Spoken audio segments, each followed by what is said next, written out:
नमस्कार दोस्तों, स्वागत है आपका एक बार फिर से आपके अपने YouTube चैनल कंपटीशन प्रिपरेशन पे। दोस्तों, इस वीडियो में हम बात करने वाले हैं एसएससी सीजीएल 2020 के 13 अगस्त सभी शिफ्ट में पूछे गए मैथ्स के क्वेश्चंस की। आपने देखा होगा कि आपके एग्ज़ाम में वही प्रश्न आ रहे हैं जो मैंने एसएससी सीएचएसएल और सीजीएल के लिए एक्सपेक्टेड क्वेश्चन की सीरीज़ में कराए थे। तो अगर आपने वो सीरीज़ नहीं करी, एग्ज़ाम आपका बाद में है, तो आप वो सीरीज़ ज़रूर देख के जाएँ। तो चलिए स्टार्ट करते हैं, पहले प्रश्न पे आते हैं। और इस टाइम थोड़ा ऑफिस वर्क है, इस वजह से ये वीडियो लेट हो रही है, अदरवाइज़ मैं 13 को ही डालने वाला था। तो चलो पहले प्रश्न पे आते हैं। जो प्रश्न ऐसा होगा जहाँ पे मैं कॉन्सेप्ट बता के आगे बढ़ जाऊँ, तो वहाँ पे वो कॉन्सेप्ट बता दूंगा। और एक तरह का प्रश्न अगर 2 शिफ्ट में आया होगा तो एक ही जगह करवाऊंगा, दूसरी जगह मैं आपको कॉन्सेप्ट बताऊंगा बस। ठीक है, देखिएगा प्रश्न में क्या कहा गया what should be subtracted from 19, 28, 55, 91 so that they will be in proportion to each other. कहा गया कि 19, 28, 55, 91 में से क्या घटाया जाए कि ये प्रोपोर्शन में आ जाए। तो आप ऑप्शन से भी कर सकते थे, अदरवाइज बेसिक मेथड क्या कहती है कि 19 में से हम मान लेते हैं x घटाया गया है और 28 में से भी x घटाया गया है। सिमिलरली 55 में से भी x घटाया गया है और 91 में से भी x घटाया गया है। और मान लेते हैं प्रोपोर्शन में आ जाते हैं। प्रोपोर्शन में कहने का मतलब कि 19 माइनस एक्स बटे 28 माइनस एक्स बराबर 55 माइनस एक्स बटे 91 माइनस एक्स। इसको बराबर करते हैं। इधर डिफरेंस लोगे तो 9 का आएगा, इधर डिफरेंस लोगे तो कितने का आएगा, 36 का आएगा। अब आपको क्या काम करना है, 9 को 36 बनाना है, यानी 4 से गुणा कर देंगे। तो 4 से इसके अंश में गुणा करके दोनों को बराबर कर देंगे, यानी 4 टाइम्स ऑफ 19 माइनस एक्स, यानी कि 76 माइनस 4x बराबर 55 माइनस एक्स, यानी कि 3x बराबर 21 हो गया, यानी x बराबर 7। यही आपसे पूछा गया था। ठीक है, अब देखो x प्लस 1/x 4 दिया गया, x power 5 plus 1/x power 5 की वैल्यू पूछी गई। देखो ऐसे क्वेश्चंस को कैसे टैकल करना है। आप अगर x power 5 plus 1/x power 5 निकालना है तो आपको पता होना चाहिए कि x power 5 plus 1/x power 5 बराबर होता है x square plus 1/x square into x cube plus 1/x cube minus x plus 1/x। यही होता है, ये आप गुणा करके देख भी सकते हैं। ठीक है, तो आप देखिएगा x प्लस 1/x 4 है तो x square plus 1/x square कितना हो जाएगा, 4 का स्क्वायर माइनस 2 यानी कि 14। X cube plus 1/x cube कितना हो जाएगा, 4 का क्यूब माइनस 3 गुणे 4 यानी कि 64 माइनस ये 12 हो जाएगा। तो आप वैल्यू पुट कर दीजिए, क्योंकि आपको पता होगा x प्लस 1/x 4 है तो x square plus 1/x square कितना हो जाएगा, 4 का स्क्वायर माइनस 2। और x cube plus 1/x cube क्या हो जाएगा, अगर ये m होता तो x cube plus 1/x cube कितना होता है, m क्यूब माइनस 3m, तो वही क्या। ठीक है, ये 12 न होकर 52 होगा। ठीक है, तो आपका आंसर हो गया 14 गुणे 52 माइनस 4। 14 गुणे 52 कितना हो जाएगा, 14 दूना 28, 14 पंचे 70 और 2 72 में से 4 घट जाएगा, आपका आंसर 724 हो जाएगा। तो आपको ये फार्मूला याद रखना है कि x power 5 plus 1/x power 5 का ये फार्मूला होता है। अगला प्रश्न देखिएगा, क्या एक वृत्त है जिसकी रेडियस 25 सेंटीमीटर की है, कॉर्ड 21 सेंटीमीटर की है, जो x सेंटीमीटर दूरी पे है, आपको x की वैल्यू निकालनी है। ध्यान से देखिएगा, आपको मैं इसका कॉन्सेप्ट बता दे रहा हूँ। देखो ये जीवा अगर होती है, ये ए बी मान लो कोई जीवा है, ओ सेंटर से ये x दूरी पे है, यानी कि ये इस पे परपेंडिकुलर ड्रा किया गया होगा, ये x होगा जो जीवा को समद्विभाजित करेगा। यानी ए बी पूरा, अगर जीवा की लंबाई 21 दी गई है तो ये ए एम अगर बात करूँ तो 21/2 हो जाएगा। त्रिज्या आपकी 25 दी गई है, आपको x की वैल्यू निकालनी है। आपको पता है ये जो AOM बनेगा या AMO कहें, ये ट्रायंगल राइट एंगल होगा। तो अगर इसका कर्ण 25 है, आधार 21/2 है, तो लंब की लंबाई निकाल लेंगे पाइथागोरस से, यानी x बराबर हो जाएगा अंडर रूट में 25 का स्क्वायर माइनस 21/2 का स्क्वायर। बताओ, ये सारे प्रश्न मैंने करवाए हैं। चौथा प्रश्न देखो, कहा कि cot 25, cot 35, cot 45, cot 55, cot 65। मैंने बताया था cot A into cot B एक होता है अगर a प्लस बी बराबर 90 अंश, तो 25 और 65 90, यानी कॉट 25 इंटू कॉट 65 1 हो गया। ऐसे कॉट 35 कॉट 55 कितना हो जाएगा 1, क्यों, क्योंकि 35 प्लस 55 कितना हो गया 90। तो आपको बस यहाँ पे एक चीज़ याद रखनी थी, cot A into cot B is equal to 1 अगर a प्लस बी बराबर 90 डिग्री। बस आपको इतना ध्यान रखना है। अगला प्रश्न देखिएगा, यानी कि ये मिल के 1, ये मिल के 1 और ये 1 है, तो 1 1 1 का प्रोडक्ट 1 ही होगा। अगर x प्लस वाई बराबर 4, 1/x प्लस 1/y बराबर इतना, तो x cube plus Y cube की वैल्यू क्या होगी। तो बहुत आसान सा प्रश्न है। देखो, अगर मैं कहूँ कि यहाँ पे इसका हर बराबर कर लूँ तो आ जाएगा x plus Y upon X Y, तो ये बराबर आपको कितना दिया गया 16/15। x प्लस वाई की वैल्यू कितनी है 4, 4 से कटेगा 4 हो जाएगा, यानी एक्स वाई बराबर कितना हो जाएगा 15/4। अब X cube plus Y cube का फार्मूला क्या होता है, ये कहता है कि ये होता है एक्स प्लस वाई ब्रैकेट में एक्स प्लस वाई का होल स्क्वायर माइनस 3xy, ये तो होता है। यानी बस आपको वैल्यू पुट कर देना है। तो एक्स प्लस वाई की वैल्यू कितनी है, एक्स प्लस वाई की वैल्यू है 4 इंटू एक्स प्लस वाई का होल स्क्वायर यानी कि 4 चौको 16 माइनस 3 गुणे एक्स वाई यानी 45/4। तो आप गुणा करेंगे तो आपका हो जाएगा 4 गुणे 16 64 में से 45 घट जाएगा यानी आपका आंसर 19 हो जाएगा। तो बस आपको ये फार्मूला याद रखना है कि आपको एक्स प्लस वाई पता है, एक्स वाई पता है, तो आप X cube plus Y cube निकाल लेंगे। अगला प्रश्न देखिएगा, कहा गया cos square theta upon cot square theta plus sine square theta -1 is equal to this one. तो आपको वैल्यू बतानी है किसकी, टेन स्क्वायर थीटा और tan theta plus cosec theta. अब देखो अगर मैं कहूँ कि कॉस स्क्वायर थीटा, एक मिनट देखिए, cos square theta upon cot square theta -1 को हम लिख सकते हैं कॉट स्क्वायर थीटा, और -1 अगर इसमें कॉमन ले लें तो ये बचेगा -1 माइनस साइन स्क्वायर थीटा जो कि कॉस स्क्वायर थीटा हो जाएगा, यानी ये लिखा हुआ कॉस स्क्वायर थीटा और ये बराबर आपको 3 दिया गया। अगर आप देखें तो कॉस स्क्वायर थीटा यहाँ से ये कट जाएगा और यहाँ पे बचेगा कॉसेक स्क्वायर थीटा। क्यों? क्योंकि देखिए कॉट स्क्वायर थीटा को हम cos square theta upon sine square theta लिख सकते हैं। तो हमने कहा ये बच्चा 1 अपॉन कॉस स्क्वायर थीटा से हम ऊपर नीचे डिवाइड कर दे रहे हैं, तो ये कॉस स्क्वायर थीटा यहाँ पे कॉस स्क्वायर थीटा में कॉस स्क्वायर थीटा की डिवाइड होगा 1 बचेगा। यहाँ पे कॉट स्क्वायर थीटा को cos square theta upon sine square theta लिखेंगे तो ये कॉस स्क्वायर थीटा कट जाएगा, यानी कि 1 अपॉन साइन स्क्वायर थीटा यानी कॉसेक स्क्वायर थीटा बचेगा, ये -1 बचेगा इज इक्वल टू 3 दिया गया। यानी आपको दिया गया cosec square theta -1 is equal to 1/3। Cosec square theta -1 कितना होता है, कॉसेक स्क्वायर थीटा -1 आपको पता होगा cosec square theta minus cot square theta 1 होता है, तो कॉसेक स्क्वायर थीटा -1 हो जाएगा कॉट स्क्वायर थीटा, और कॉट स्क्वायर थीटा अगर 1/3 है तो कॉट थीटा कितना हो जाएगा 1/√3। अगर कॉट थीटा 1/√3 है तो थीटा की वैल्यू कितनी हो जाएगी 60 डिग्री। अब थीटा बराबर 60 डिग्री इसमें पुट कर दो, tan 60√3 प्लस कॉसेक 60 2/√3। सॉल्व करोगे तो √3 इंटू √3 प्लस 2 5/√3 आप आराम से कर सकते थे। ऐसा प्रश्न बताओ कितनी बार मैंने करवाया है, आपको याद नहीं होगा कितनी बार मैंने करवाया, हर एक्सपेक्टेड सेट में मैंने लगभग करवाया।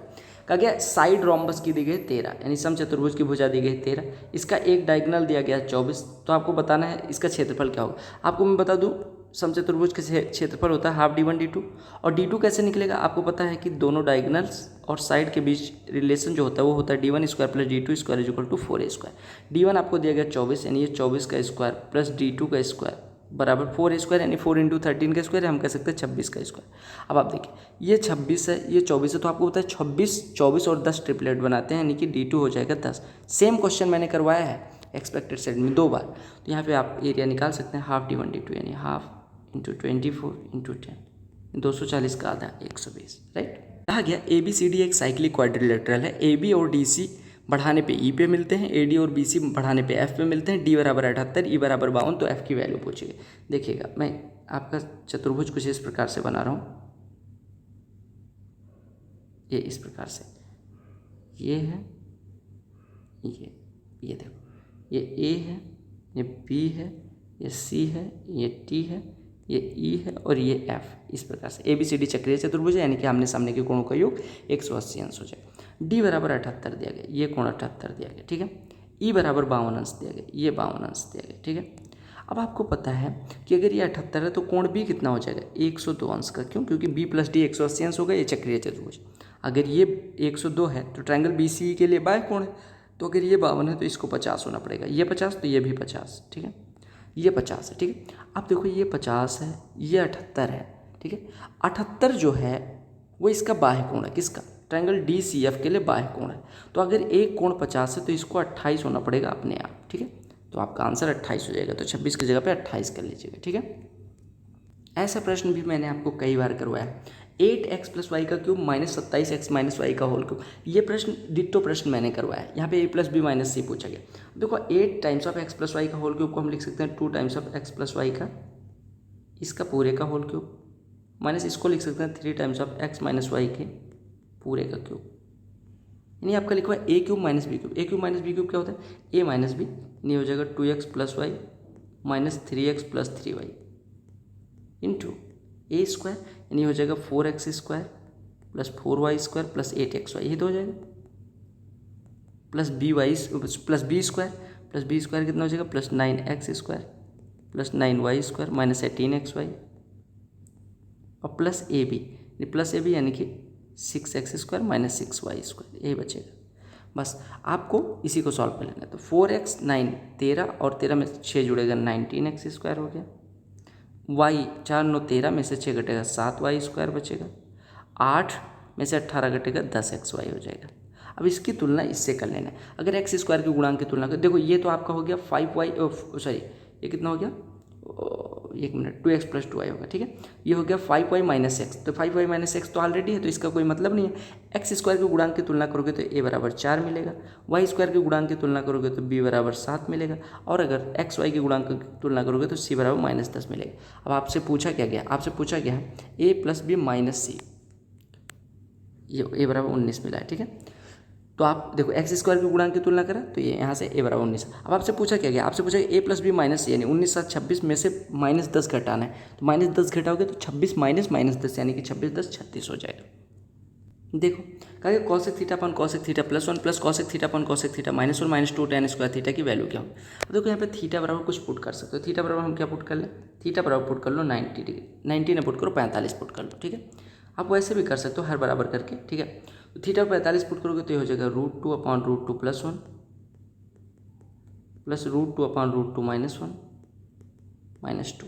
अब इसको सॉल्व करोगे तो ये हो जाएगा, देखो ये लिखा हुआ है √2 × √2 -1, ये लिखा हुआ है √2 × √2 + 1 -2। अब आप देखो माइनस का √2 प्लस का √2 यानी कट जाएगा, ये बचेगा √2 × √2 2 + √2 × √2 2 -2, 2 2 कट गया यानी आपका आंसर 2 हो गया, ठीक है। ऐसे कर सकते हैं। देखिएगा कहा गया A and B do a work on alternate days. Work is started by A. The total work completed in 11 1/3 days, whereas A can complete the whole work in 24 days. Then in how many days will we complete 5/7 of the work? कहा गया A कोई कार्य 24 दिन में कर सकता है, हम लिख देते हैं A 24 दिन में कर सकता है। और कहा गया A और B अल्टरनेट डेज पे काम करते हैं, यानी A ने पहले दिन, फिर तीसरे दिन, फिर 5वें दिन, फिर 7वें दिन, फिर 9वें दिन, फिर 11वें दिन क्या होगा, और B ने कौन कौन से दिन, दूसरे दिन, चौथे दिन, छठे दिन, 8वें दिन, 10वें दिन, और जो 1/3 दिन है इधर भी क्या होगा।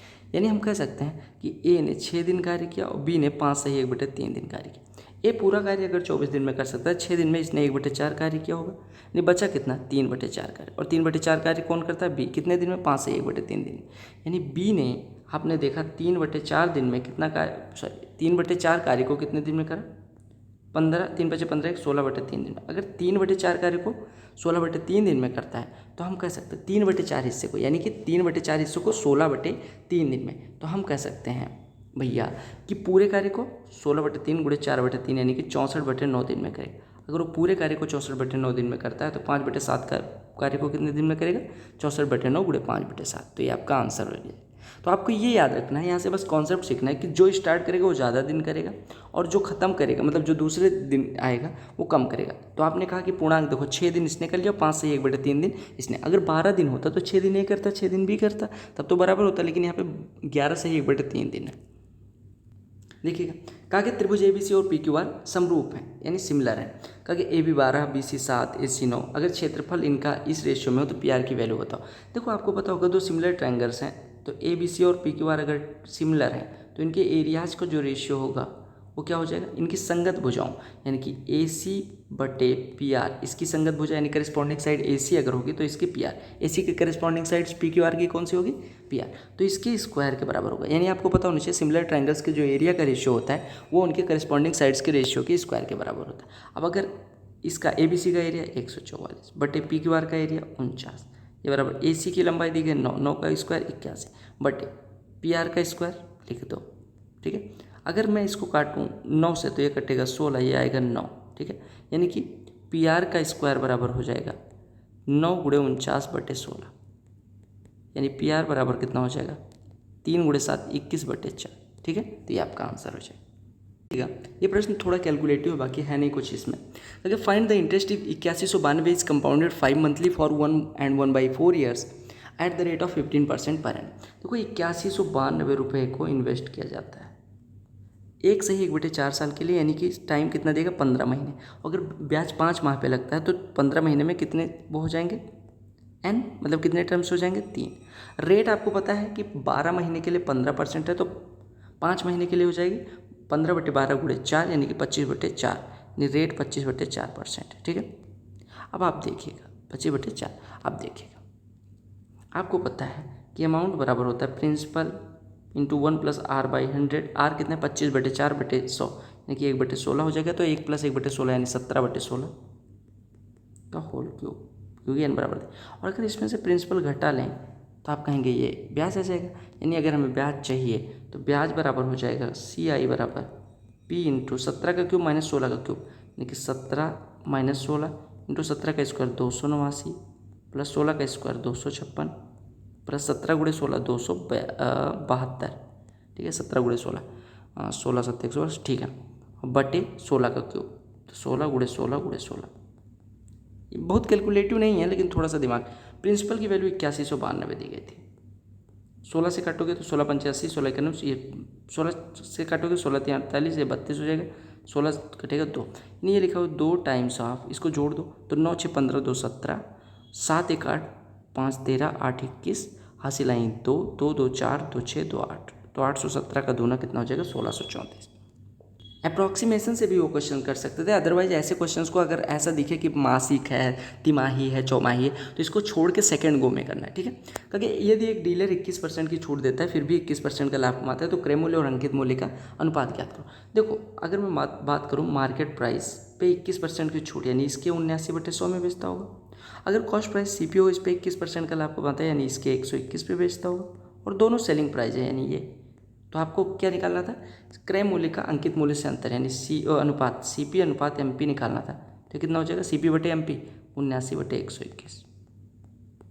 देखिएगा ये प्रश्न, देखिएगा आसान सा प्रश्न है। कहा कि ये man buys some articles at the rate of 140 for 15 articles and similar articles at the rate of 120 for 10 articles and sells all the articles at 132 per dozen, then find the profit percentage. देखिएगा, अगर वो 132 रुपये प्रति dozen के हिसाब से बेचता है, यानी 132 में कितनी वस्तुएं, 12 वस्तुएं, यानी एक वस्तु का विक्रय मूल्य लगभग 11 रुपये हो जाएगा। ठीक है, अब देखिए वो 140 रुपये में 15 वस्तुएं और 120 में 10 वस्तुएं, यानी टोटल वस्तुएं उसने कितने खरीदी, 25।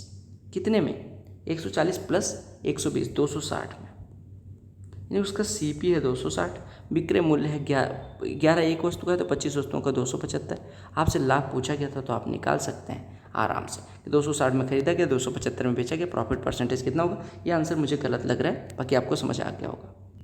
ये प्रश्न देखिएगा, कहा कि cos स्क्वायर 69 + cos स्क्वायर 21। मैंने आपको बताया sin square A + sin square B बराबर 1 होता है अगर A + B बराबर 90 अंश, और cos square A + cos square B भी 1 होता है अगर A B का योग 90 अंश हो। तो आप देखिए 69 21 90, यानी इसका वैल्यू 1 हो गया, divided by cos 90 sin 30 - sin 90 cos 30, यानी आप देखिए sin A cos B cos A sin B, यानी कि sin A - B होगा, sin A cos B cos A sin B, अगर निगेटिव बीच में साइन लगा तो sin A - B बन जाएगा, यानी sin 30 - 90, यानी कि sin 60 माइनस का 60। ठीक है, sin -60 की वैल्यू कितनी होती है, sin -θ होता है -sin θ, ये हो जाएगा -sin θ, यानी sin 60 यानी -√3/2, पलट जाएगा तो -2/√3 आंसर आ जाएगा। ठीक है, तो आपको दो फार्मूले याद रखने, cos square A + cos square B 1 कब A + B 90, sin square A + sin square B 1 कब A B 90।